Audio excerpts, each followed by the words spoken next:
everybody, and welcome to this video on political ideas, where I'm going to explore conservatism and its attitudes towards the state. This is part of a series that I'm doing on political ideas for A-level politics, in which I'm looking at the core ideologies of liberalism, socialism and conservatism. Check out the playlist to see all the different videos and all the different aspects. Right.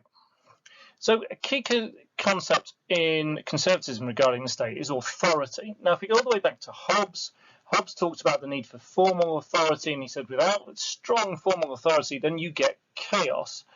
And in that chaos, life is horrendous.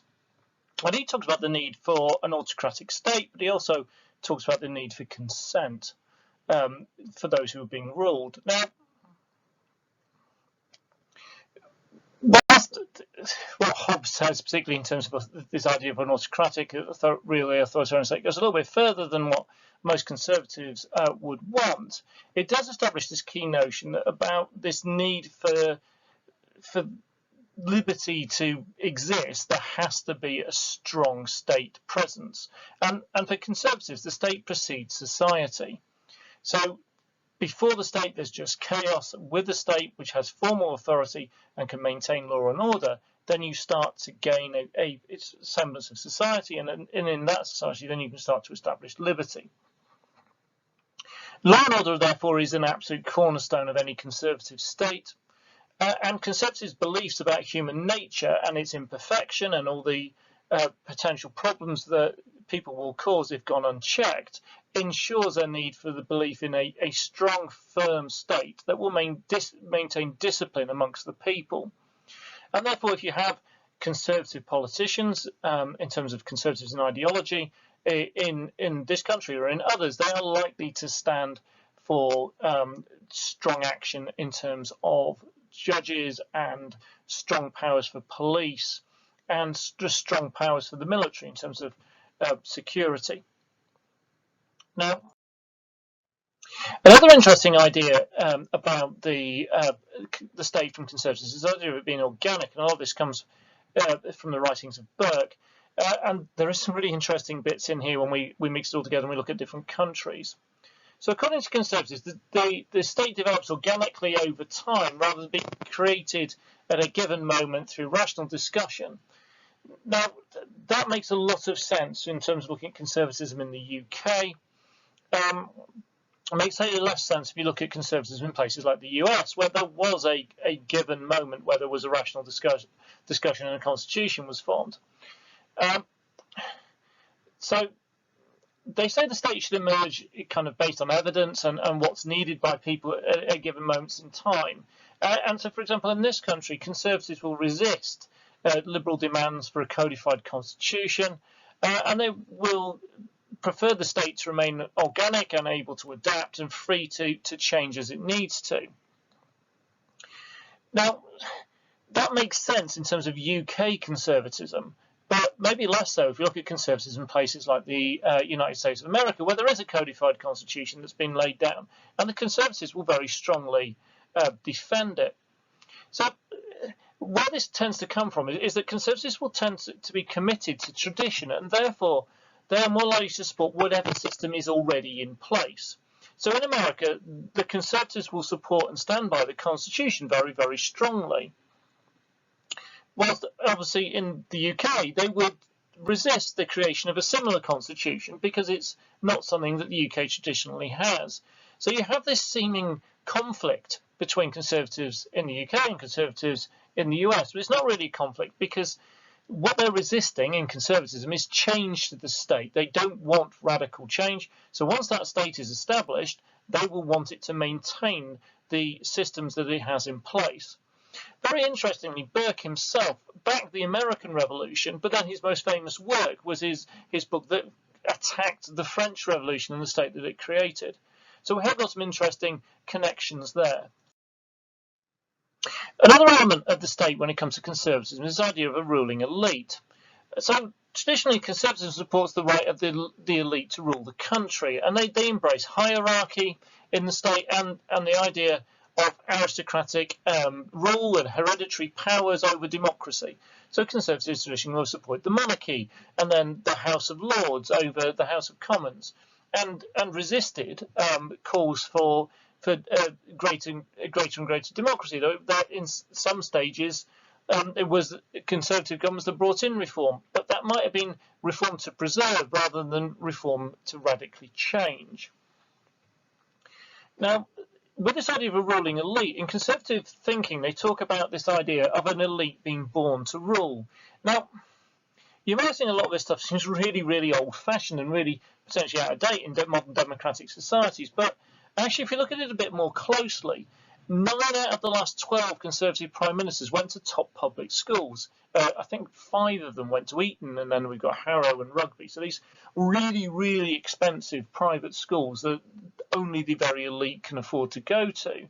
And actually, if you look at Johnson's cabinet at the moment, 2/3 of the current cabinet went to private school. So maybe this idea of a ruling elite and people being born to rule, maybe that hasn't gone away. Now, the ruling elite should not only act in its own interest, according to Conservative ideology, that it should ensure that the state acts paternalistically. So it should look after the rest of society and help social cohesion and prevent demands for radical change. So Conservative governments will often, and Conservative thinkers will talk about doing things to help the less fortunate, those in society, to keep them in line and keep them accepting the traditions and things of that society, rather than looking for radically different ideas, be that, if we go way back, radical ideas like liberalism, or radical ideas as we go a bit later on, like socialism. And whilst the paternalistic model would be really important, behind it would be, in conservatism, is an idea to maintain traditional powers and positions in society. So the wealthy remain the wealthy elite. They maintain their hands on power, but that doesn't mean they won't help other people in society. But they're helping other people in society to maintain their own position. And so in that, we see some bits that in conservative ideology are quite challenging to think about in the modern world. And one of the things to think about is how strongly that idea is being upheld by current conservative groups in the UK and elsewhere. Now, one of the key elements of a state under conservatism is this idea of the nation state. So we've got a lot of kind of patriotic feel in here. And often in a nation, the state and the nation, their identity is really closely linked. And a lot of this goes back to the 19th century. And for some countries like the UK and the US, the nation and the state are intrinsically linked.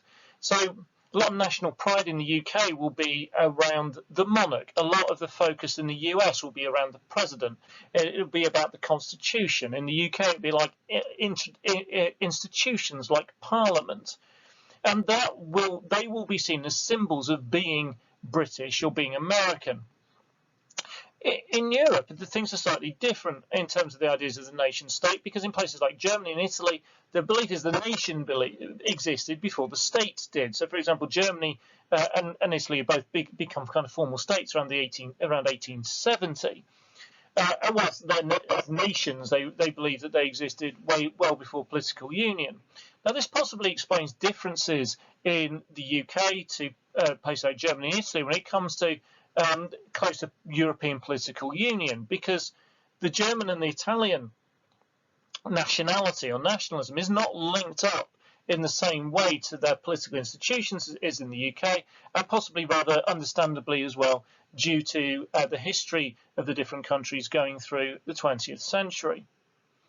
Now, a really interesting one when it comes to the nation state and all elements of the state is the new right. So in terms of economic institutions, they don't want the state to get involved. So they want to make the state smaller. So can you strengthen a nation state whilst making it smaller? Well, according to Rand, you can, because the state becomes leaner and it can concentrate on order and security because it's not worrying about economic aspects like nationalised industry or large welfare state. Nozick is a lot more challenging in terms of this, in terms of an ideology. Is essentially more a kind of libertarian. He's hostile to the state largely, and taxation and all kinds of things like that. And so in terms of that, it becomes more difficult to reconcile all the different elements of conservatism together, or particularly some elements of the new right. Right, I hope that's helped. Thank you very much for watching.